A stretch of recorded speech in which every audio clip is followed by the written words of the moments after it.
ஓம் நமச்சிவாயா. அன்பு நேயர்களே அனைவருக்கும் வணக்கம். நாம் இப்பொழுது ஜூன் மாத கிரக நிலைப்படி ஜூன் மாதத்தில் என்னென்ன மாற்றங்கள், என்னென்ன முன்னேற்றங்கள் ஒவ்வொரு ராசிக்கும் பார்ப்போம். ஏன்னா ஜூன் மாதத்துல பாத்தீங்கன்னா முக்கியமான கிரக பெயர்ச்சியான திருக்கணிதப்படி கால புருஷ தத்துவப்படி பாக்யாதிபதி சொல்லக்கூடிய குரு பகவான் அவர் 12 வருடங்களுக்கு பிறகு அவரோட உச்சம் பெற்ற பலத்தோட கடகராசியில் பெயர்ச்சி அடைகிறார் 2ஆம் தேதி. சரிங்களா? செவ்வாய் பகவான் அதாவது வீரம், வேகம், துணிச்சல் அனைத்து முயற்சிக்கும் ஒரு செயல்திறன் நம்ம ஒரு சக்சஸா கொண்டு போனோம்னா செவ்வாயோட துணை இல்லாம நம்ம பண்ண முடியாது. ஸோ செவ்வாய் பகவான் அவரோட சொந்த வீட்டிலே சொந்த ராசியில் மேஷ ராசியில் மூல திரிகோணம் பெற்று பலம் பொருந்தி ஆட்சி பெற்று இருக்கிறார்.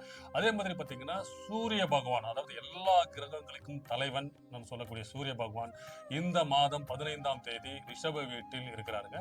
அதே மாதிரி சுக்கிரனும் புதனும் ஒருத்தருக்கு ஒருவர் பாத்தீங்கன்னா ஒரே வீட்டுல மிதுன ராசியில் இருக்கிறாங்க. சோ சுக்கிர பகவான் 2ஆம் வீட்டுக்கு அதிபதி, 7ஆம் வீட்டுக்கு அதிபதி. அவரும் பாத்தீங்கன்னா இந்த மாத கடைசியில் குருவோட இணையறாருங்க. புதன் பகவானும் குருவோட இணையறாங்க. சோ இவங்க 3 பேரும் பாத்தீங்கன்னா ஆல்மோஸ்ட் இந்த மாத கடைசியில் குருவோட இணையறாங்க. சோ இந்த கிரக நிலையின் அடிப்படையில் ஒவ்வொரு ராசிக்கும் சில மாற்றங்கள், முன்னேற்றங்கள், சில எதிர்பார்ப்புகள், நிறைவேறாத ஆசைகள், திடீர் அதிர்ஷ்டம், பணவரவு, பொருளாதார வசதி, முக்கியமா வீடு வாங்குற அமைப்பு, வண்டி வாகனங்கள் அமையும் அமைப்பு, முக்கியமா கடன் பிரச்சனையிலிருந்து தீரும் பாக்கியம் யாராருக்கெல்லாம் இருக்கு, யாரெல்லாம் சொந்த தொழில் ஆரம்பிப்பீங்க, புதிய புதிய வேலையில யாரெல்லாம் கிடைக்கும், முக்கியமா அரசு சார்ந்த துறை, அரசு வேலையில கிடைக்கிறதுக்கான வாய்ப்புகள்லாம் யாருக்கு இந்த காலகட்டத்தில் அமோகமா இருக்க போகுது, வெளிநாட்டுல அதாவது மாணவர்கள் ஏன்னா குரு பகவான் கல்விக்காரகர். சோ மாணவர்கள்லாம் வெளிநாட்டுல போய் படிக்கிற அமைப்பு, வெளிநாட்டு யோகம், விசா இந்த மாதிரி எல்லாம் முயற்சி பண்ணிட்டு இருக்கீங்க, வெளிநாட்டுல தொழில் அமைக்கிறது, இந்த மாதிரி ஒவ்வொரு ராசிக்கும் சில முக்கியமான பலன்கள்லாம் காத்துட்டு இருக்குது. அது ஒன்றா பார்ப்போம்.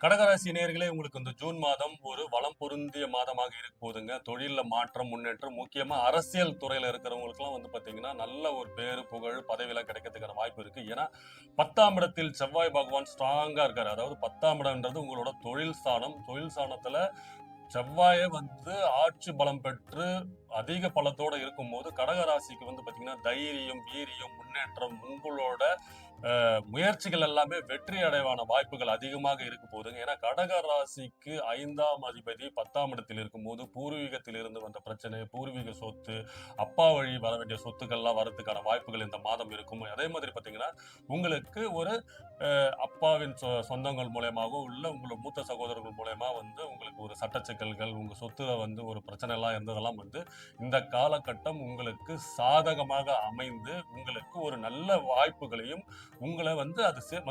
அது என்னன்னா அது உங்களுக்கு லாபமாக வரும். அதன் மூலயமா நீங்க ஒரு தொழில் அமைக்கிறது, அதை டெவலப் பண்றது, ஒரு இடமா வருதுன்னு வச்சுங்களேன், அந்த இடத்த இப்ப நீங்க அதை சீரமைக்கிறது, அதன் மூலயமா அங்க ஒரு வீடு வைக்கிறது, பிளாட் போடுறது, கடை கட்டுறது, ரெண்டல் இன்கம் சொல்லுவாங்க, வாடகை வருமானம் வரத்துக்கூடிய அமைப்பு எல்லாம் இந்த காலகட்டத்தில் நீங்க ஏற்படுத்துவீங்க. அதன் மூலயமா உங்களுக்கு பொருளாதார வசதியை டெவலப் பண்றதுக்கான மாதமாக இந்த மாதம் இருக்கும்.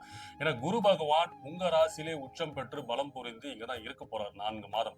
சோ இதன் அடிப்படையில் அவர் இருக்கிற இடத்தையும் வச்சும் பார்க்கிற பார்வை வச்சும் உங்களுக்கு அதிகமான பலன்கள் காத்துக்கிட்டே சொல்லாங்க. ஏன்னா அதிகமாக யோகங்கள் பெறக்கூடிய ராசிகளில் கடக ராசியும் ஒன்று. முக்கியமா பாத்தீங்கன்னா இவங்க டிராவல்ஸ் பிசினஸ் பண்றவங்க, ஹோட்டல் பிசினஸ், இந்த மாதிரி இந்த பிசினஸ்ல இருக்கிறவங்களுக்கு எல்லாம் நல்ல ஒரு முன்னேற்றம், 2-3 பிரான்சஸ் ஓபன் பண்றது, விரிவாக்கம் பண்றது என தொழில இருக்கிறவங்களுக்கு நல்ல ஒரு வாழ்க்கை தரத்தை மாற்ற அமைக்கக்கூடிய மாதமாக இந்த மாதம் இருக்கும். இந்த மாதத்தில் நீங்க எடுக்கக்கூடிய முயற்சிகள் எல்லாம் வெற்றியடும். ஏன்னா உங்களோட 2ஆம் இடத்து அதிபதியான சூரிய பகவான் 11ஆம் இடத்துல இருக்காரு. சோ அதனால குடும்ப சார்ந்த விஷயங்கள், குடும்பத்துக்காக செலவு பண்றது, உங்க குழந்தைகளின் படிப்பு, இந்த குழந்தைகளின் எதிர்காலத்துக்காக முதலீடு பண்றது, இந்த விஷயத்தெல்லாம் நீங்க கொஞ்சம் கான்சென்ட்ரேட் பண்ணுவீங்க. 2ஆம் அதிபதியான சூரியன் பகவான் உங்களுக்கு 11ஆம் இடத்தில் இருக்கும்போது உங்களுக்கு குடும்ப சார்ந்த விஷயமாக தொழில் பண்றது, பிசினஸ்லாம் உங்களுக்கு லாபகரமா அமையும். உங்க துணைவியாரின் இடத்துல இருந்து உங்களுக்கு ஒரு நல்ல அதாவது வர வேண்டிய சொத்துக்கள்லாம் வர வேண்டிய அமைப்பு இருக்கும். இப்ப நீங்க உங்க மனைவியின் மூலமா உங்களுக்கு ஏதாவது சொத்து வரணும், பெண்டிங்ல இருக்கு, ஒரு கேஸ் பிரச்சனையில இருக்குன்னா அதெல்லாம் உங்களுக்கு சாதகமாக அமைந்து உங்களுக்கு இந்த மாதத்தில் அது உங்களுக்கு சேரும். அதன் மூலமா அது முதலீடுகள் பண்ணுவீங்க. அது முதலீடு பண்றது மூலமா உங்களுக்கு வியாபாரம் டெவலப் பண்ணுவீங்க. புதிய புதிய திட்டங்கள்லாம் வெற்றி அடையறதுக்கான மாதமாக இந்த மாதம் இருக்கும். அது மட்டும் இல்லாம பாத்தீங்கன்னா 9ஆம் இடத்தில் சனி பகவான் இருக்கிறாரு. இப்போ குருவின் பார்வையில் அதாவது குரு பகவான் உங்க ராசியில இருந்து 9ஆம் அதிபதியான சனி பகவானை பார்க்கும்போது உங்களுக்கு அனைத்து பாகியங்கள், சந்தோஷங்கள், அதாவது நீங்க எதிர்பார்த்த அதிர்ஷ்ட அதிர்ஷ்டம் எல்லாம் காத்துக்கிட்டே சொல்லுவாங்க. ஏன்னா இந்த மாதம் உங்களுக்கு அதிர்ஷ்ட மாதம்னே சொல்லலாம். என்னங்க நான் நினைச்சே பார்க்கல, எப்பயோ கூப்பிட்டு இருந்தேன், இப்போ அவர் கால் பண்றாரு, இதை பத்தி பிசினஸ் எடுத்துங்க, இந்த ஆர்டர் எடுத்துங்க, நீங்க வாங்க சார் எனக்கு இந்த பிளான் சொல்லுங்க. இப்போ நீங்க ஏற்கனவே டிசைட் பண்ணிட்டு யார்கிட்டயும் சொல்லிட்டு இருப்பீங்கன்னு வச்சுங்களேன், ஒரு வேலை விஷயமாவும் சரி, தொழில் பண்ற இடத்துலயே ஏதோ டிஸ்கஸ் பண்ணியிருப்பீங்க ஒரு 3 மாசத்துக்கு முன்னாடி. அவர் அவர் திருப்பி கூப்பிட மாட்டாரு, பார்க்கலாம் அப்படின்ற மாதிரி சொல்றவங்களாம் இந்த மாதத்தில் உங்களுக்கு அழைப்புகள் விடுத்து அதை வந்து நீங்க கொஞ்சம் வாங்க சார், நீங்க இது பண்ணுங்க, அது நல்லா இருக்கு இந்த ஐடியா, நான் இன்வெஸ்ட் பண்றேன், நான் வந்து நான் உங்களுக்கு முதலீடு பண்றேன், நீங்க இதை ஸ்டார்ட் பண்ணலாம்னு சொல்லி இந்த தொழில் நிமித்தமா உங்களுக்கு வந்து புது புது முன்னேற்றங்களும் புது புது ஆதாயங்களும் கொடுக்கக்கூடிய வாய்ப்புகளா இருக்கும். அதாவது அதிர்ஷ்ட வாய்ப்புகள் தேடி வரும் மாதமாக இந்த மாதம் இருக்கும். ஏன்னா குரு பகவான் உங்க ராசியிலே இருந்து பாக்கிய சாதனமான 9ஆம் இடத்தை பார்க்கும்போது அனைத்து பாக்கியங்களையும் நீங்க கிடைக்கக்கூடிய மாதமாக இந்த மாதம் இருக்கும். முக்கியமா வந்து சினிமா துறையில இருக்கவங்க, மீடியா துறையில இருக்கவங்க, நாடக துறையில இருக்கிறவங்களுக்கு நல்ல புதிய வாய்ப்புகள், புதிய முன்னேற்றங்கள், ஒப்பந்தங்கள் மூலயமா நீங்க டெவலப் ஆகுறது இந்த அமைப்பெல்லாம் இருக்கும். அதே மாதிரி அரசு சார்ந்த துறையில, அரசியல் சார்ந்த துறையில இருக்கிறவங்களுக்கு எல்லாம் வந்து ஒரு நல்ல எதிர்காலம், புதிய வாழ்க்கை மாற்றம், புதிய பொறுப்புகள் எல்லாம் கிடைக்க பெறுவீர்கள். ஸோ இந்த மாதத்துல உங்களுக்கு நீங்க எடுக்கக்கூடிய ஒரே ஒரு முடிவு தாங்க, கொஞ்சம் அவசரப்படக்கூடாது, நிதானமாக முடிவெடுங்க. ஏன்னா 2-3 பேர் வந்து உங்களுக்கு சொல்லி இந்த குழப்பி விடுற நிலைமையெல்லாம் இருக்கும்.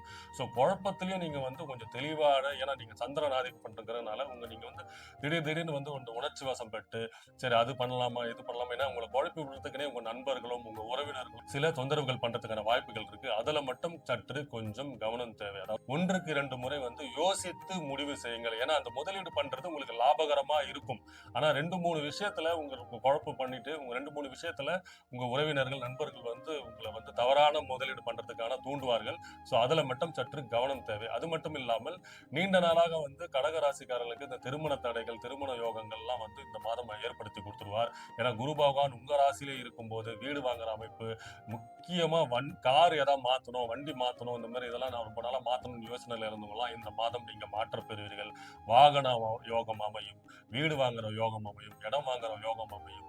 முக்கியமா குழந்தைகளுக்காக முதலீடுகள் பண்ணுவீர்கள். குழந்தைகள் படிப்பிற்காக செலவு பண்ணுவீங்க, குழந்தைகள் படிப்பிற்காக இன்வெஸ்ட் பண்ணுவீங்க, குழந்தைகளுக்காக சுப செலவுகள் பண்றதுக்கான அமைப்புகள்லாம் இந்த மாதத்தில் இருக்கு. ஏன்னா 11ஆம் இடத்தில் சூரிய பகவான் வந்து இருக்கும் பொழுது லாபங்கள் அதிகரித்தாலும் சுப செலவுகளும் வரும். ஸோ சுப செலவுகள் வந்து குடும்ப செலவுகளாகவே இருக்கும். ஸோ இந்த மாதத்தில் உங்களுக்கு அதிக சுப செலவுகள் காத்துக்கிட்டு இருக்கு. அது மட்டும் இல்லாமல் நண்பர்களின் ஒத்துழைப்போடும் உறவுகளோட ஒத்துழைப்பும் புதிய முதலீடுகள், புதிய வந்து திட்டங்கள்லாம் செயல்படுத்த பண்ணுவீங்க. ஆனா 1க்கு 2 முறை யோசித்து உங்களுக்கு ரொம்ப தெரிஞ்சவங்க கூட கன்சல்ட் பண்ணிட்டு அதுல இறங்குங்க. அது லாபகரமாக மாற்றக்கூடிய அமைப்பை எல்லாம் குரு பகவான் பண்ணிடுவார். ஏன்னா 9ஆம் இடத்தை அவர் பார்க்கறதுனால அதிர்ஷ்ட வாய்ப்புகள் உங்களுக்கு காத்துக்கிட்டு இருக்கு. 10ஆம் இடத்திலேயே செவ்வாய் பகவான் இருக்கிறதுனால வேலையில இருக்கிறதெல்லாம் உங்களுக்கு பலு அதிகரிக்கும், வேலை பலு அதிகரிக்கும். அதாவது ஒர்க் ப்ரெஷர், டென்ஷன் எல்லாமே இருந்தாலும் அதுக்குண்டான லாபத்தை கொடுக்க பெற்றுவார் சூரியன். ஏன்னா செவ்வாய் சூரியனும் 10-11ஆம் இடத்தில் இருக்கும் பொழுது வேலை நிமித்தமும் தொழில் நிமித்தமும் நீங்க வெளியூர் போறது, வெளிநாட்டுக்கு போறது, வெளி தேசம் போயிட்டு இல்லைன்னா நீண்ட தூர பிரயாணங்கள் போறது, இந்த அமைப்பு எல்லாம் இந்த காலகட்டத்தில் ஏற்படுத்தும். ஸோ இந்த மாதத்தில் பிரயாணங்கள் மூலயமாவும் அரசியல் சார்ந்த துறையில் இருக்கிறவங்க, குழந்தைகளின் சுப நிகழ்ச்சிகள் என அனைத்து சகல யோகங்களையும் பெறுவீர்கள். வாழ்க வளமுடன். வணக்கம்.